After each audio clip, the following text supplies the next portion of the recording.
이렇게 되면 매달 20만 원이나 30만 원씩 건강보험료 고지서가 날아오게 됩니다. 점차 노령 인구가 증가하면서 의료비 부담이 커질 것은 자명한 사실이기 때문에 건보료 인상은 불가피할 것으로 보입니다. 이를 대비하기 위한 해결책을 지금부터 말씀드리겠습니다. 안녕하세요. 걱정마 엄빠 둘째 아들입니다. 저희 채널에서도 여러 번 말씀드렸죠. 고금리 예금 적금이 홍수처럼 쏟아지고 있습니다. 그래서 제가 알려드린 방법으로 많이들 가입하셨을 것 같은데요. 무턱대고 가입하다가 큰일 날 수도 있습니다. 무심코 가입한 정기예금 때문에 건강보험료 폭탄을 맞게 될 수도 있기 때문입니다. 높은 금리로 인해 이자 수익이 많아지면 바로 피부양자에서 탈락될 수 있기 때문인데요. 피부양자에서 탈락하면 많은 혜택이 사라지게 됩니다. 오늘은 도대체 왜 고금리 예금 적금이 건보료에 위험한지, 어떻게 해결할 수 있는지 걱정마 엄빠에서 속 시원히 말씀드리겠습니다. 시작 전에 좋아요만 한 번씩 꼭 부탁드릴게요. 지금 시작합니다.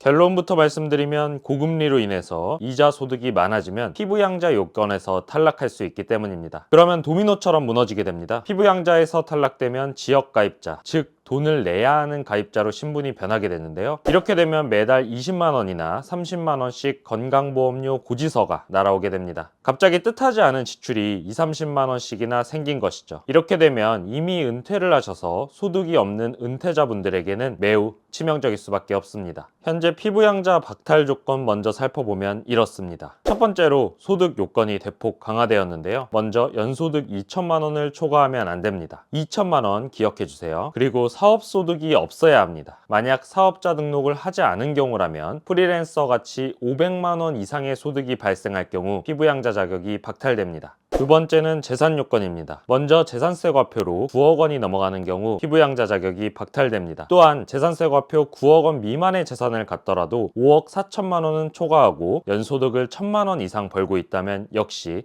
자격이 박탈됩니다. 앞서 말씀드린 소득 조건과 재산 요건 중에 하나라도 충족을 못하면 그대로 피부양자 자격이 박탈된다고 합니다. 뭐 재산이야 그렇다 치는데 문제는 소득에 있습니다. 바로 소득의 범위가 너무나 넓기 때문인데요. 여기서 소득이란 금융소득, 사업소득, 근로소득, 연금소득, 기타 소득을 모두 포함하는 개념입니다. 그렇기 때문에 소득으로 잡힐 것이 따지고 보면 참 많을 텐데요. 이러한 다양한 소득을 합쳐서 건보료 기준을 체크하기 때문에 문제가 될 수 있는 것입니다. 어르신들의 경우에는 보통 연금소득이 일정액 있을 것이고요. 그리고 모아두신 돈으로 예적금을 한다든지 주식을 해서 배당을 받으신다든지 금융소득이 있을 거예요. 이때 예적금에서 나오는 이자 소득이 바로 금융소득에 포함되기 때문에 문제가 됩니다. 이자와 배당을 모두 합쳐서 1천만 원을 초과하게 되면 건보료에 반영을 되는데요. 초과한다면 5만 원 이상의 건보료를 추가 납부해야 합니다. 매달 5만 원이라는 돈 결코 작지 않은 금액이죠. 1년이면 60만 원이니까 차라리 1천만 원보다 조금 적게 받는 것이 1천만 원을 넘기는 것보다 유리할 수 있는 것이죠. 1천만 원을 받으려면 이자 조건이 어떻게 될까요? 1억 원짜리 예금에 드시면 10% 이자율이면 1천만 원이 되고요. 2%라면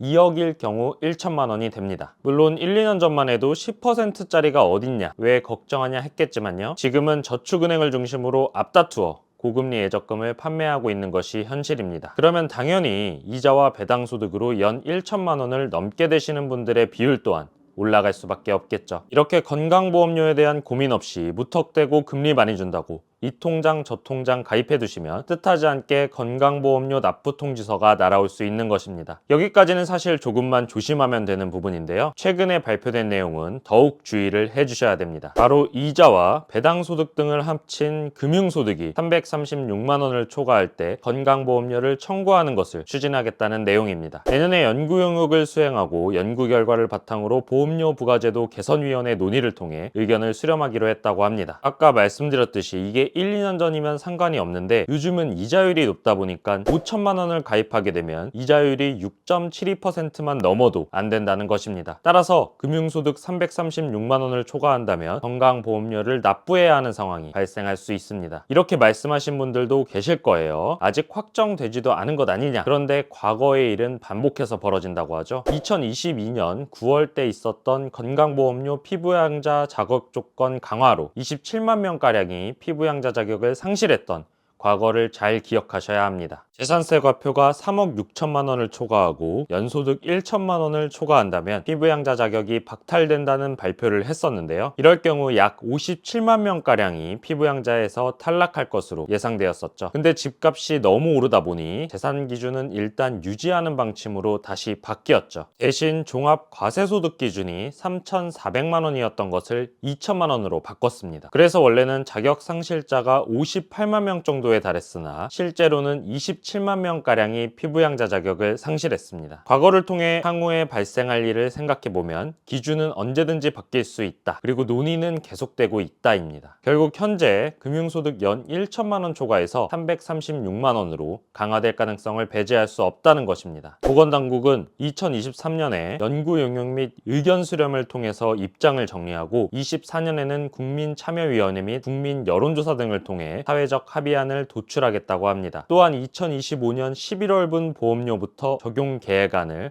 검토 중에 있다고 보도가 나왔었는데요. 보건당국에서 아직 계획 없다, 검토 중이다 라는 말에 안심만 하지 마시고 경각심을 가지셔야 할 것 같습니다. 그리고 점차 노령 인구가 증가하면서 의료비 부담이 커질 것은 자명한 사실이기 때문에 건보료 인상은 불가피할 것으로 보입니다.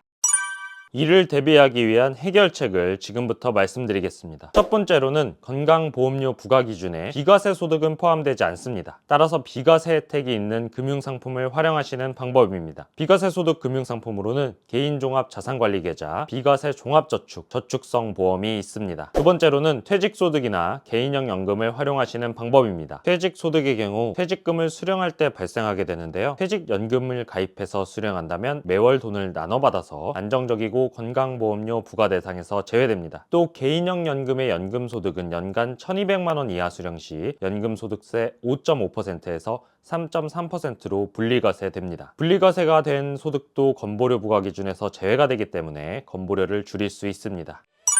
오늘은 건보료 개정 소식에 대해서 알려드렸는데요. 저희 채널에서 말씀드린 방법들을 바탕으로 빠르게 실행해 보시기를 바랍니다. 저희 채널에 큰 힘이 되는 구독, 좋아요, 알림 설정 부탁드릴게요. 감사합니다.